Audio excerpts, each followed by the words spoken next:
नमस्कार साथियों, आज मैं आप सभी को बताने वाला हूं कि जब भी आप किसी लक्ष्य को पाने के लिए काम करना शुरू करते हैं तो उससे पहले आपको कौन कौन सी ऐसी चीजें हैं जो ध्यान में रखना है जिसके बिना आप अपने लक्ष्य को प्राप्त नहीं कर पाओगे। इसका मतलब यह है कि आज मैं आपको प्रयास करने से पहले की प्लानिंग बताने वाला हूं कि प्रयास करने से पहले अपने आप से ऐसे कौन कौन से प्रश्न पूछे जो आपके लिए जरूरी है। यदि वो नहीं होंगे तो आप फेल हो जाएंगे। किसी भी चीज के लिए प्रयास करने से पहले आप अपने आप से पूछ लीजिए कि आपके पास एक सही लक्ष्य है या फिर नहीं है। कई लोगों को देखिएगा वो प्रयास करने लगते हैं, मेहनत करने लगते हैं, लेकिन उनके पास लक्ष्य ही नहीं होता है। जब आप उनसे पूछेंगे कि आपको जाना कहाँ है तो उन्हें पता ही नहीं होता है कि उन्हें जाना कहाँ है। और याद रखिएगा, यदि ऐसा ही अभाव आपके पास भी है, एक सही लक्ष्य का आपको ज्ञान ही नहीं है, तो आप कभी भी सफल नहीं हो पाएंगे। यदि आपको पता चल गया है कि आपका लक्ष्य क्या है तो दूसरे नंबर पर आता है कि आपने इसकी पूरी तैयारी कर रखी है या फिर नहीं। कभी कभी आप सोचते होंगे कि मैंने लक्ष्य तो बना लिया था लेकिन मैं इसे हासिल नहीं कर पाया। क्यों?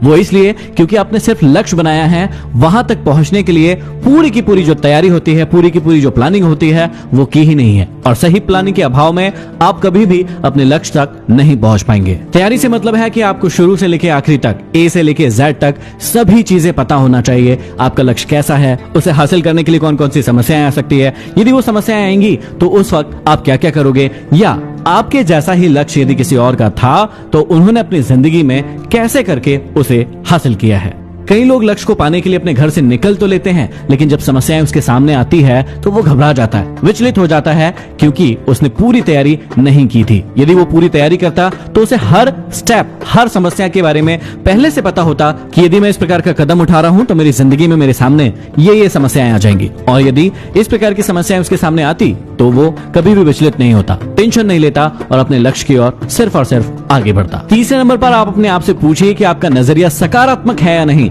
आपकी सोच पॉजिटिव है या नहीं, अपने लक्ष्य को लेकर और अपने आप को लेकर। दुनिया में दो ही चीज सबसे महत्वपूर्ण है। सबसे पहले अपने आप से पूछिए कि क्या आप इस लक्ष्य को पा सकते हैं। आपके दिल से जवाब आना चाहिए कि हाँ, यही आपका लक्ष्य है और इसे ही आप करना चाहते थे। और दूसरी चीज, आपको अपने लक्ष्य के प्रति भी पॉजिटिव होना पड़ेगा। तो आपका नजरिया पूरी तरीके से सकारात्मक होना चाहिए, उसमें किसी भी प्रकार की कमी नहीं होना चाहिए। उदाहरण के लिए, किसी भीड़ वाली जगह से किसी व्यक्ति को उठाया और स्टेज पर स्पीच देने के लिए कहा। अब आपने कई बार महसूस किया होगा कि आपको कभी स्पीच देने के लिए स्टेज पर उठाया जनता के बीच से, और फिर क्या हुआ कि आपके पैर थरथराने लगे, आपके हाथ पांव कपकपाने लगे और आप सोचने लगे कि अब मेरा क्या होगा, क्योंकि आप स्टेज पर जाने के लिए इतने पॉजिटिव नहीं है और ना ही आपका कोई लक्ष्य है वहां पर जाने का। आपको सिर्फ बीच से उठाया जा रहा है, इसलिए आप घबरा रहे हैं। इसी प्रकार लक्ष्य के साथ भी होता है। यदि आप अपने प्रति सकारात्मक है और अपने लक्ष्य के प्रति सकारात्मक है तो कोई भी बाधा आ जाए, कोई भी मुश्किल आ जाए, आप हटोगे नहीं, आप हमेशा डटे रहोगे।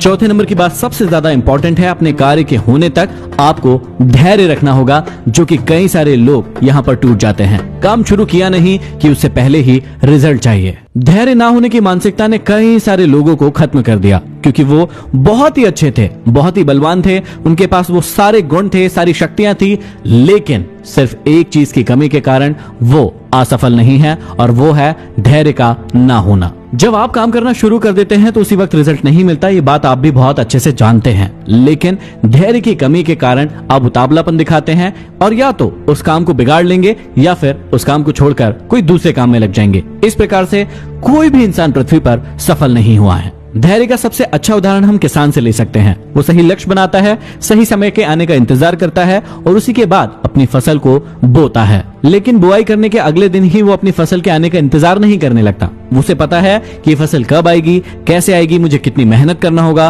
कितना पानी और खाद देना होगा, ये सभी चीजें प्लानिंग के साथ सोचकर समझकर करते जाता है और एक सही समय आने का इंतजार करता है। उसे पता है कि वो सही समय कब आएगा। किसान को ये बात भली भांति पता है कि उतावलापन दिखाकर उसकी फसल अगले ही दिन नहीं आ जाएगी, उसको सही समय आने का इंतजार करना होगा, उसी के बाद उसे सफलता मिलेगी। आशा करता हूँ ये 4 बातें आपकी जिंदगी को बदलने में बहुत ही कारगर साबित होगी। इन्हें जरूर फॉलो कीजिएगा और अगले वीडियो में फिर मिलते हैं। Signing off.